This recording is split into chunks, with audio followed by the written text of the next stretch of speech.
Hello everybody. Did quite a bit in this video. Having to cut it in half pretty much. It's getting too long. So I hope you guys enjoyed the video, and you'll see the rest of this in a few days.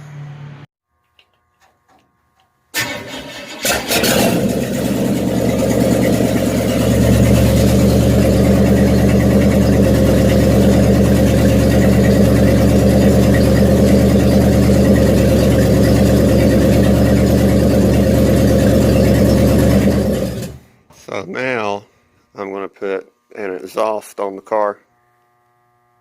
They're not the same. This one's got more of a bend to it up in there than this one does. But they come out at the same level on both sides. Best I can get it. Driver's side's on. I just had to use pipe I had laying here, with it bolted up to the manifold on the passenger side.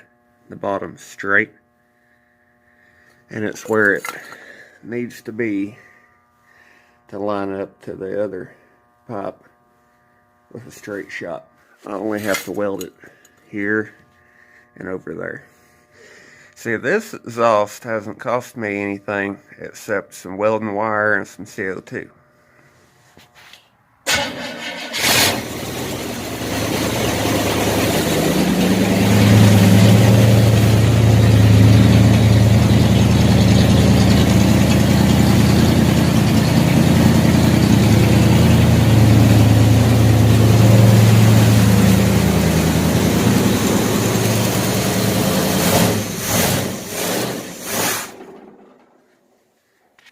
Sounds pretty good.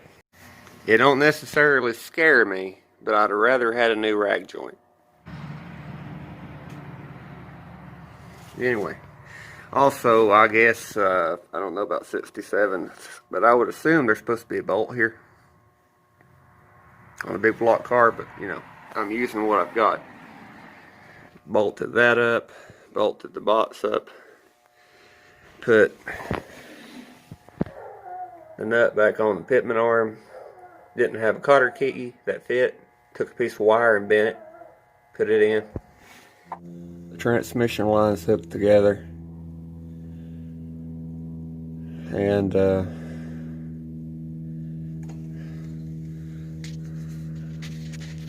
I might zip tie the hose up, but it's not going to go anywhere. At least long enough for me to figure out if the transmission's okay. I said that I was going to try to run the drive shaft that was in the car. Years later, he had a 67 Malibu. Well, and it was black. It was a nice car. Well, Dad put a 400 in it for a little while. And he was telling me, if the drive shaft that's in that car has been stick welded on one end, then it's the one that vibrated. The one facing me is the one out of that black 67 that he put 400 in, and a small block. The one away from me that's rougher is the one out of this car. This isn't a stick weld, but that is. So the drive shaft that I was going to try to run,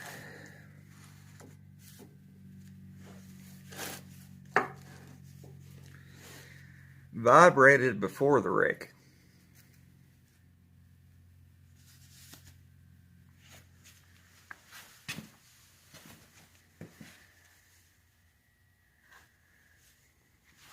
So I'm not going to run that. I want to save it, but I'm not going to run it. Another reason I decided to do that, I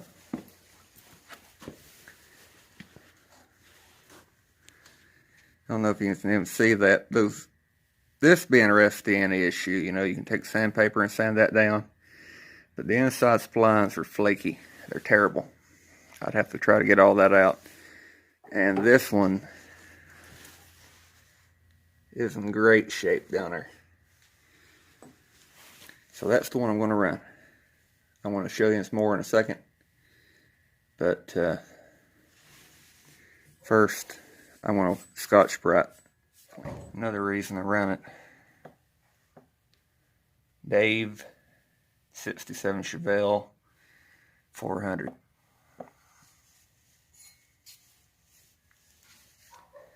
Got some more stuff over here I can't read. That's probably who shortened it. See, both of those had to be shortened. He had both of them made.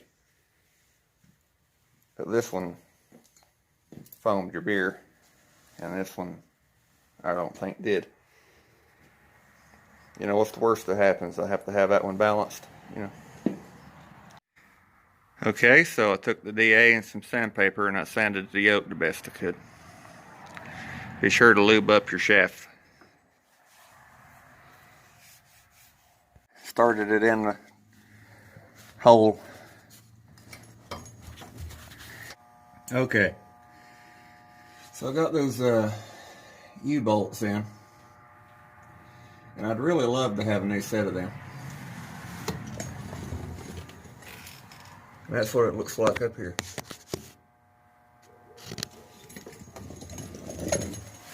Had to force her in a little bit, then knock it back out. But keep in mind, the transmission had rust on the shaft, and so that one did a little bit, you know. All of that will, this thing's getting crowded under here. I figure all of this will free up if it works. I want to run a line from the rear to the proportioning valve, bleed that, and then put a cap in the rear part for now.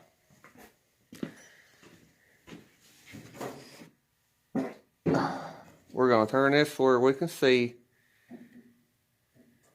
the wheel. I wish I had somebody in here. All right.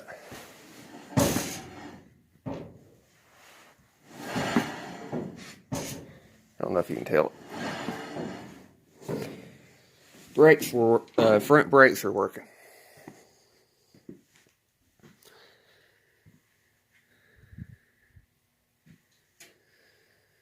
All right, so the next thing is, like I said, to cap those lines. But then I'm going to make a shifter.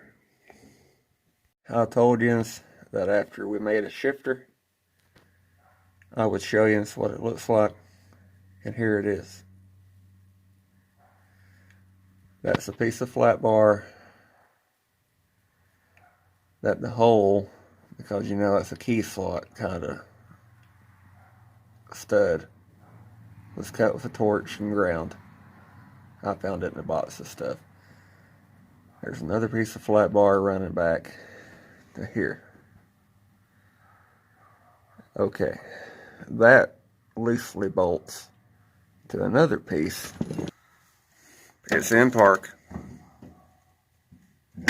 reverse, neutral, drive, neutral, reverse, park.